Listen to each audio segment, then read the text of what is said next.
महाराज जी, मैं ये पूछना चाहती हूँ कि सातों जन्म में मुझे जो अभी पति सेम वही मिल सकते हैं? नहीं, ये गारंटी से हम कह रहा हूं, ये कोई फिल्मी स्टेज थोड़ी है, ऐसा नहीं हो सकता।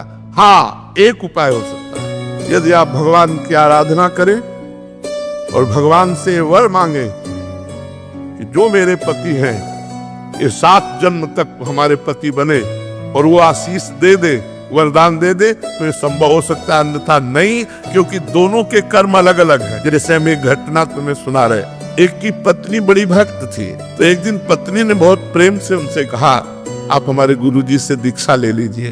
और दीक्षा लेने के लिए गंगा स्नान करने के लिए चले, तो गांव के 2-4 लोग मिले, बोले आज ये धोती टांग के कहाँ जा रहे हो? बोले यार पत्नी कह रही दीक्षा ले लो, गुरुजी आ गए तो गंगा से। अरे, और वो धोती लेके वापस आ गए, बोले नहीं लेना मुझे दीक्षा। कालांतर में दोनों का शरीर छूटा, तो पति आसक्त होने के कारण उसका मोक्ष नहीं हुआ, और वो राजा की राजकुमारी के रूप में जन्मे।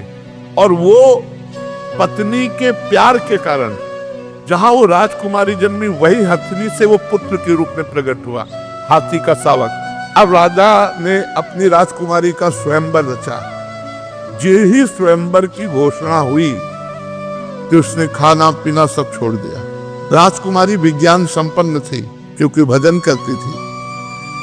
उसने कहा इसकी औषधि मेरे को पता है, मुझे एक बार इसके समीप जाने दो।